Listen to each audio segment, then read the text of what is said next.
Okay. I'm so excited.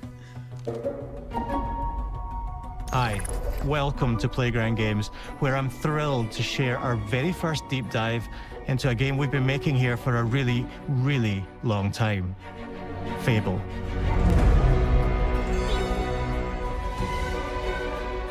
Playground Games is renowned for fun, immersive, and visually stunning open-world experiences. Since 2010, we've been developing the Forza Horizon series right here in Royal Leamington Spa, The music a just charming makes me little so town nostalgic in the middle for of Fable. England. As Horizon has grown, so have we. Over the past few years, we've built a new team to carry that reputation into a new genre that we are incredibly passionate about. Fable is Playground's first open-world action RPG, and we couldn't be more proud to be carrying on the work of the legendary Lionhead Studios, the original creators of the franchise. And although our game is a new beginning, I think what we're making is really faithful to the spirit of the classic Lionhead trilogy that we all love. At the heart of our game is a simple, recurring question. What does it mean to you to be a hero?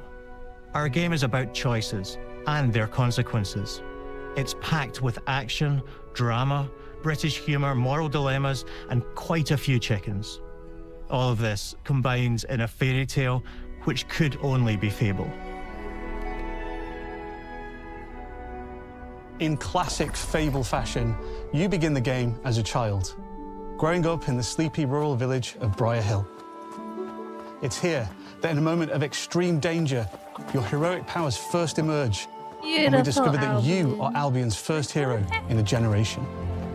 But not long afterwards, disaster strikes, and the people of your village, including your beloved grandma, are turned to stone by a mysterious stranger. Suddenly alone in the world, you'll set off on an adventure which will change Albion forever. Venturing out into the world is a huge moment, because this is Albion like you've never seen it before. Idyllic rolling hills, magical forests, bustling villages, sleepy hamlets, oversized vegetable patches, and stunning vistas. How does that look? Oh my god. And because our Albion is truly open world, for the first time, you'll be able to explore this rich and detailed world seamlessly, with the freedom to go where you want from early in the game. We can't wait to welcome you back to Albion's iconic capital city, It's single player, by the way, Bowerstone. Home to Fairfax Castle, the old clock tower, and the legendary Heroes Guild. It's a huge city, full of contrasts. Rich and poor, nobles and commoners, royalty and criminals. You'll spend plenty of time here during the game, as you discover the secrets of the Heroes Guild and its reclusive guildmaster, Humphrey the Golden. Is it like Baldur's Gate? In the north of Albion, No, I'd say you'll it's find more mountains, craggy coastlines, spooky marshes, and the it's kind of bleak, in its own windswept category. city It's of usually Bloodstone. games are like Fable. Here, you'll rather meet the than leaders Fable of two being like rival gangs, vying for power, and uncover the secrets of the sinister but extremely well-organized If you like cult fantasy of RPGs, shadows. with a lot of Our Albion is rude beautiful, humor, handcrafted, superpowers. and richly detailed. So In Albion, Where's heroes this? are special, different. They're stronger than regular people. They're more skillful, more charismatic. More importantly, they're those rare humans who can harness and use magic in the world around them. They have the power to do what they want. And so do you. In our game, we want you to play as the hero you want to be. And that starts with being able to choose how your hero character looks. So, in Fable, you'll be able to pick from a range of different character heads and customize your clothing, hair, skin tone, tattoos, and scars, so the hero you play represents you. But as well as your appearance, you can be the hero you want to be through the way you play, through the skills and abilities you learn, and through the weapons you use. Details, the sweet Just like the concoctions, both classic healthy trilogy, and delicious. heroes in our game fight with a combination of strength, skill, and will. Seamlessly blending melee and ranged weapons with magical abilities gives us style-weaving combat, allowing you to show off your personal playstyle against single opponents and large groups of enemies alike. Melee is at the heart of our close quarters combat. You'll use light and heavy combos, often knocking enemies off balance Lord of the and Rings and Red executing Dead stylish put together. finishers. Well, Fable came first, so technically they Swap would to have your come ranged weapon to bypass enemy guard sick. and deal with troublesome flying enemies. And of course, you'll be able to unleash your powerful spells to both manipulate and devastate your opponents. We're excited to be bringing back some fan-favorite adversaries for you to fight.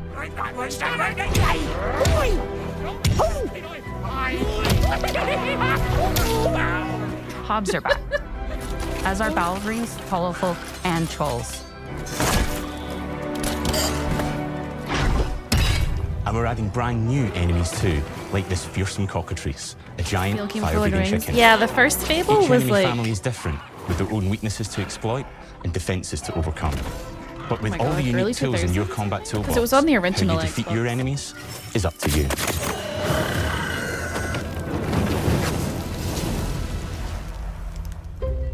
But there's more to being a hero in Albion than fighting, so much more. When we talk to people about their favorite memories of the original games, so many of their stories were about the stuff you can do when you weren't just being a hero. The normal, everyday stuff which happened when you interacted with the My people of favorites. Albion. For me, what I remember most vividly are the inhabitants of Albion and the things you can do with them or to them. The crazy thing about the classic Fable games was that in the middle of a sprawling RPG was almost a complete other game where you could just mess around with the villages and townsfolk.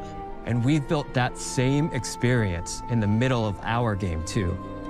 Buying a house, getting a job, making some money. Romancing a villager, getting married, having kids. Fancy a date? Perfect. You can get to know me better. Buying another house. Buying every house in Albion. Buying every business in Albion. Getting rich. Marrying a bunch more people, having a bunch more kids, probably getting divorced along the way for good measure. And this game within a game is Prime unique to Minister. Fable. Building them It's all bandits. systemic, interconnected, and you see the ripple effects of the things you do everywhere you go. You can buy And all of businesses. this revolves yeah, around the you people who can. live in Albion, who we call the living population. There are more than 1,000 of them, and every single one is unique. Each of them has a name, a role, a daily routine, single and their own one. personality. Amazing. You could follow any one of them for a day I and hate just to break watch to them you, live lady, but their I don't life. think there actually are any general. They'll get up, go to Chicken work, Caesar, wielder of spend terrible some leisure time on hobbies, magic. then go home to bed. But what's even cooler is that you can talk to every single one of them in fully voiced conversations and interact with them in loads of different ways. Maybe the job they go to is working for you because you hired them to gonna keep work in track one of of your them all. businesses. Hey, you. Working hard? How can I help you, boss? Maybe the bed they sleep in is in a house you own because you're the landlord. Or maybe their bed is on the street because you evicted them. All right. Oh, it's you. You're awful. And all of the stuff you do affects what they think of you. You're a legend! Because everything you do builds your reputation. Very impressive. Now that's an hero right there. Morality has always been super important to Fable. That tension between good and You have evil eardrums underpinned starring all of the belts, original you hear the games. mixing of tears And booze. morality is central to our game too. But we have a slightly different take on it. For us, morality isn't black and white. There are lots of grey areas. And importantly, morality is subjective. No two people see things exactly the same way. And that's how it works in our game too. Everything you do earns you a reputation. And every person in Albion will have a different reaction to you as a result. Hello there. Yeah, we get it. You're rich. They'll remember things you did directly to Rich them. twat. They'll love you or hate you for the choices you make, and they will always tell you why. Although, usually from a safe distance. Our game will never judge you, but the people of Albion will, loudly. Create exactly what everyone's been asking for, just a place to continue fabling. Great. Your reputation is created by the choices you make, and you are going to make a lot of them.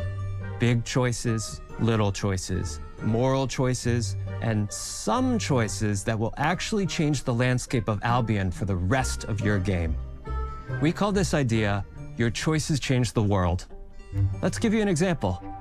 Early in the game, you'll meet a character named Dave, an egotistical gardener in a rural village who discovers a magical growth formula. He accidentally turns himself into a giant and becomes a big problem. It'll be your job to deal with him, and ultimately it will be your choice whether to kill him or to spare him.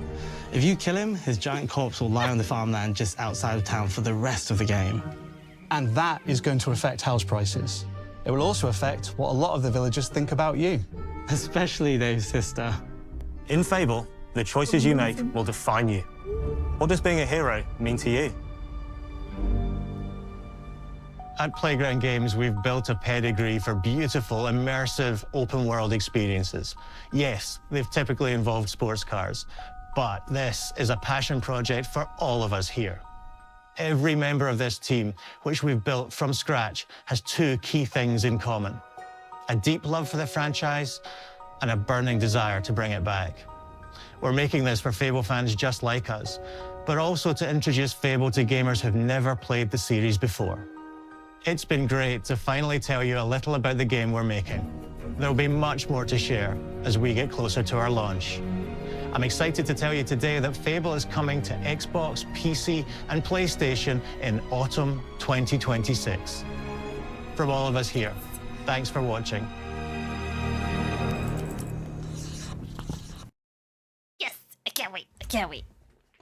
Oh, this won't delay it, but. Oh wait, did I snooze the ad in time? I hope I did. Oh, the gas is escaping. His body's gonna mess up the land. See, I wonder. I was talking about this earlier. I wonder if it's gonna include acknowledgement of like the passage of time, to see if like his body will decompose if he's lying there, or if it'll just be like he's dead and then he's there and then that's it. Does look rather gorgeous, doesn't it? Oh my god. I think it's going on Game Pass. I mean, I don't have Game Pass anymore, so it doesn't affect me, but I'm pretty sure I saw it was going on Game Pass. It's gonna be a long wait till autumn, but that's fine. That's fine. I'm a patient person. As you could understand all of them, hearing all that "you're amazing" from the crows and one villager like "you're an idiot." I mean, a body that big is going to take a while to decompose. That's true. The affected guy's been like, "Oh, it's you, prick." Oh, I have so much hope. I was like, we said didn't look like there was a hint of a dog, but I mean, if I get a horse or some kind of pet, I would be happy. Yeah, just a year and a half to start rotting. Well, see, a lot of the other Fable games did acknowledge the passage of time,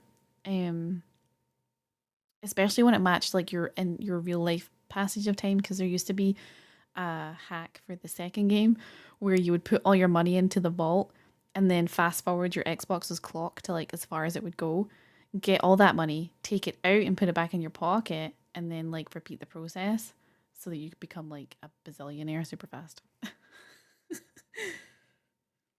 Good times. Okay. I'm gonna let me Fable release date. Oh wait, OG Fable release date. Fable came out 2004. Yeah. Old. The ballerine that pretends to be a widow in Fable 2 was cool. The music and the lighting changing along the path with a hammer. Oh, so good. So good. I can't wait. So after Lord of the Rings. No, I'm pretty sure the first Lord of the Rings game was on PS2, right?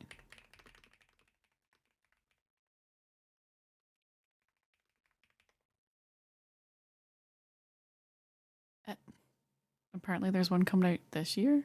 What?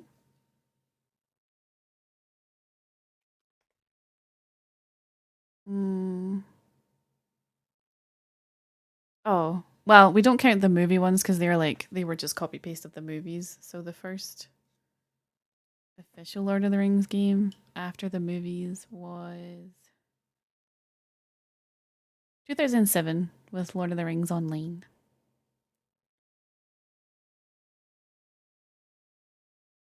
Really? Oh, I guess Lord of the Rings Online's super, super old, isn't it?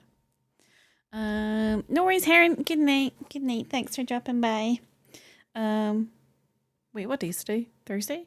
Yeah, I'll see you guys tomorrow. I don't know what I'm like. Wait, am I here tomorrow? What day is tomorrow? Tomorrow is Friday, so that's fine. I'm gonna read you guys over to Wilver. But tomorrow we'll just pick right back up where we left off on Arknights. I really, really like that so far. The characters seem really cool. The game's really pretty. Menu confusion I think will ease in time, so I'm not too concerned about it. Combat feels really good. I wouldn't mind if they made the dodge counter bigger, but you know, it's like a personal thing, so I'm not too fussed. As long as I can get by, that's all that matters. But yeah, we were playing Grounded. Ooh. Okay, I'm gonna scoot you guys over there. Thanks so much for choosing to hang out with me and listen to me gush about Fable. My god. I'll see you guys tomorrow. Okay, good night, everybody. Bye bye.